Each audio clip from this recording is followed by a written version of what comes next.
Hello and welcome back. And last video we ended with Jacob gaining the name Israel. So we're going to carry on now with chapter 33. So hope you enjoy this because this will be my first time reading this in a long time.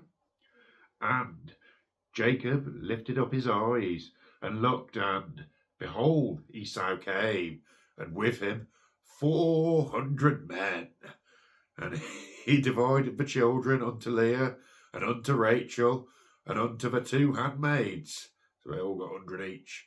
And he put the handmaids and their children foremost, and Leah and her children after, and Rachel and Joseph hindermost. And he passed over before them, and bowed himself to the ground 7 times, until he came near to his brother. And Esau ran to meet him, and embraced him, and fell on his neck, and kissed him, and they wept. Oh. And he lifted up his eyes, and saw the women and children, and said, Who are those with thee? And he said, The children which God hath graciously given me, my servant. Then the handmaidens came near, they and their children, and they bowed themselves, and Leah also with her children came near, and bowed themselves, and after came Joseph near, and Rachel, and they bowed themselves. And he said, What meanest thou by all this drove which I met? And he said, These are to find grace in the sight of my Lord. And Esau said, I have enough, my brother, keep that thou hast done unto thyself. And Jacob said, Nay, I pray thee, if now I found grace in thy sight, then receive my present at my hand, and therefore I have seen thy face, as though I had seen the face of God, and thou wast pleased with me. Take, I pray thee, my blessing that is brought to thee, because God hath dealt graciously with me, and because I have enough. And he urged him, and took it. And he said, Let us take our journey, and let us go, and I will go before thee. And he said unto him, My Lord knoweth that the children are tender, and the flocks and the herds with young are with me. And if man should overdrive them one day, all the flock will die. Let my Lord, I pray thee, pass over before his servant, and I will lead on softly according as the cattle that goeth before me, and the children be able to endure, until I come unto Lord, unto Sir. And Esau said, Let me now leave with some of the folk that are with me. And he said, What needeth it? Let me find grace in the sight of my Lord. So Esau returned that day on his way unto Seir. And Jacob journeyed to Succoth, and built him a house, and made booths for his cattle.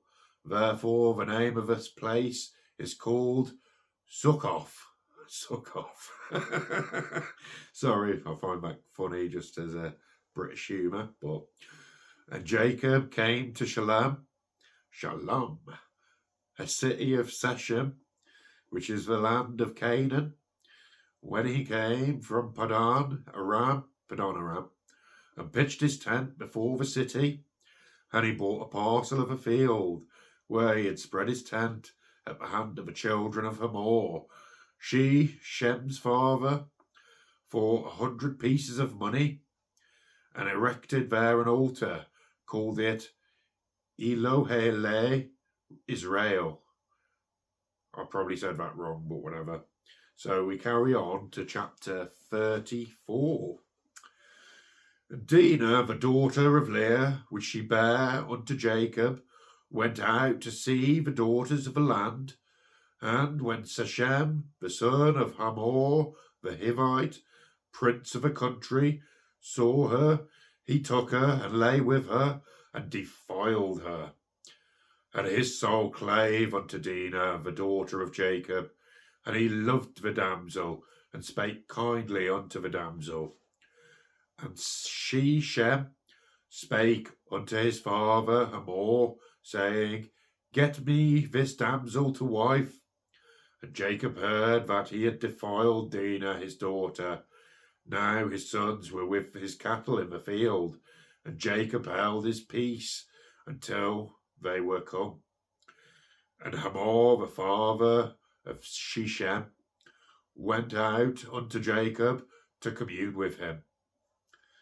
And the sons of Jacob came out of the field when they heard it, and the men were grieved, and they were very wroth, because he had wrought folly in Israel in lying with Jacob's daughter, which thing ought not to be done. And Hamor communed with them, saying, The soul of my son Shechem longeth for your daughter. I pray you give him to wife. And make ye marriages with us, and give your daughters unto us, and take our daughters unto you. And ye shall dwell with us, and the land shall be before you.